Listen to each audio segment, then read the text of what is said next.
भाषा और व्याकरण। भाषा भाषा की परिभाषा क्या होगी बच्चों? मन के भावों तथा विचारों का आदान प्रदान करना ही भाषा कहलाता है। यानी मनुष्य अपने भावों व विचारों को दूसरों तक पहुंचाना चाहता है, जिसकी वजह से वो एक दूसरे को अच्छे से जान ले। यदि धीरे धीरे भाषा का विकास हुआ, मौखिक भाषा व लिखित भाषा, यानी मुख द्वारा व लेखन द्वारा बोली गई भाषा को क्या कहते हैं? मौखिक भाषा व लिखित भाषा। अब मौखिक भाषा की क्या परिभाषा होती है? मनुष्य अपने मन के भावों को तथा विचारों को कहकर दूसरों तक पहुंचाता है तो वह मौखिक भाषा होती है। जैसे कि कहानी सुनना, भाषण देना, फोन पर बात करना, आपस में बातचीत करना, ये सब मौखिक भाषा के उदाहरण हैं। जैसे कि कहानी सुनना, भाषण देना, आपस में बातचीत करना, ये सब क्या कहलाता है? मौखिक रूप। इससे भी हम दूसरों के मन के भावों तथा विचारों को समझ सकते हैं और अपने मन के भावों व विचारों को दूसरों को समझा सकते हैं। अब भाषा का दूसरा प्रकार, लिखित भाषा। जब मनुष्य अपने मन के भावों तथा विचारों को लिखकर दूसरों तक पहुंचाता है तो वह लिखित भाषा कहलाती है। जैसे कि कंप्यूटर पर ईमेल भेजना, समाचार पत्र पढ़ना, निबंध लेखन, कविता लेखन आदि, ये सब लिखित भाषा के उदाहरण हैं। समाचार पत्र पढ़ना, ईमेल भेजना, निबंध लेखन, कविता लेखन, इससे हम दूसरों के मन के भावों को पढ़ लेते हैं और अपने मन के भावों को समझा सकते हैं। बच्चों, तीसरा है सांकेतिक भाषा। सांकेतिक भाषा, जब हम अपने मन के भावों को संकेतों के माध्यम से व्यक्त करते हैं तो वह सांकेतिक भाषा कहलाती है। जैसे कि यदि हमें गुस्सा आता है तो बच्चों हम क्या करते हैं? जोर से मुंह लाल कर लेते हैं और बड़ी बड़ी आंखें करके सामने वाले को डराते हैं। और अगर ज़्यादा गुस्सा आता है तो हम थप्पड़ दिखाते हैं। यदि हमें भूख लगी है तो हम पेट पर हाथ फेरते हैं। यदि किसी को चुप रहने के लिए कहना होता है तो हम होठों पर उंगली रखते हैं, उसे चुप रहने के लिए बोलते हैं। इस प्रकार से ये हो गई सांकेतिक भाषा, लेकिन इसका कोई व्याकरणिक आधार न होने के कारण इसको हम भाषा में नहीं गिनते। ट्रैफिक पुलिस भी हमें सांकेतिक भाषा के माध्यम से दाएं या बाएं मुड़ने के लिए बोलते हैं, लेकिन इसे भाषा का रूप नहीं मानेंगे क्योंकि यह अस्पष्ट होती है। भाषा के दो ही रूप होते हैं। कौन कौन से? मौखिक भाषा व लिखित भाषा। अब हम ये जानेंगे कि हमारे देश में कितनी भाषाएं होती हैं। भारत में अनेक भाषाएं बोली जाती हैं, परंतु संविधान द्वारा 22 भाषाओं को ही मान्यता प्राप्त हुई है।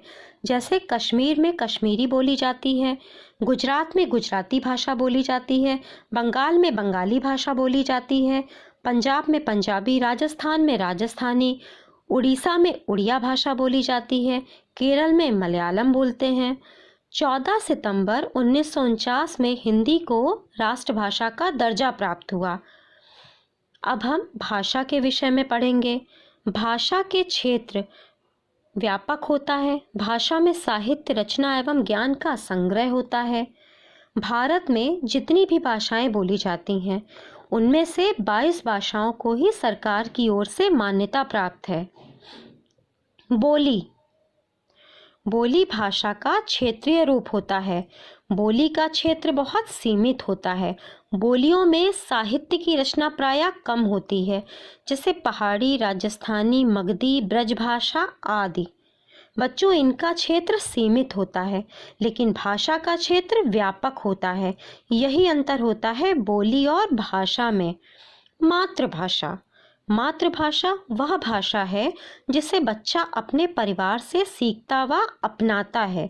जैसे कि हिंदी भाषी परिवार में जन्मा बच्चा हिंदी ही भाषा बोलेगा। इसके बाद हम राष्ट्रभाषा पर आते हैं। राष्ट्रभाषा, जो राष्ट्र के बड़े क्षेत्र में वह अधिकतर लोगों द्वारा बोली जाती है, वह राष्ट्रभाषा कहलाती है। जैसे कि हिंदी, हिंदी हमारी राष्ट्रभाषा है। राजभाषा, वह भाषा जो सरकारी कामकाज में प्रयुक्त होती है, राजभाषा कहलाती है। 14 सितंबर 1949 को भारत के संविधान में हिंदी को राजभाषा का दर्जा मिला। जैसे हमारे सरकारी कामकाज जिस भाषा में किए जाते हैं उसको हम राजभाषा कहते हैं, लेकिन हिंदी के अलावा अंग्रेजी भाषा में भी सरकारी कामकाज किए जा सकते हैं। हिंदी को राजभाषा का दर्जा कब मिला बच्चों? 14 सितंबर 1949 में मिला। लिपि, भाषा के लिखने के चिन्हों का व्यवस्थित रूप ही लिपि कहलाता है, यानी कि भाषा को लिखने के ढंग को लिपि कहते हैं। अब हम भाषाओं को देखेंगे और फिर उनकी लिपियों के बारे में जानेंगे। हिंदी, मराठी, संस्कृत, इनकी लिपि क्या है? देवनागरी। अंग्रेजी भाषा की रोमन लिपि है। उर्दू भाषा की फारसी लिपि है। पंजाबी की गुरुमुखी है। तेलुगु की तेलुगु लिपि है। बच्चों, अब हम व्याकरण का ज्ञान प्राप्त करते हैं। व्याकरण, व्याकरण वह शास्त्र है जिसके नियमों के द्वारा हम शुद्ध बोलना, शुद्ध लिखना सीखते हैं। इसे हम इस तरीके से समझ सकते हैं, यदि ग्रामर की नॉलेज नहीं होगी, यानी व्याकरण का ज्ञान अगर हमें नहीं होगा तो हमारी भाषा क्या होगी? अशुद्ध होगी। जैसे कि आपने बोला मुझे खुशी होता है, मुझे हंसी आता है, तो यह वाक्य गलत होगा। सही वाक्य क्या होगा? मुझे खुशी हुई, मुझे हंसी आती है। बच्चों, अगर हम ये बोलें कि मैं आपको प्रणाम करता हूँ,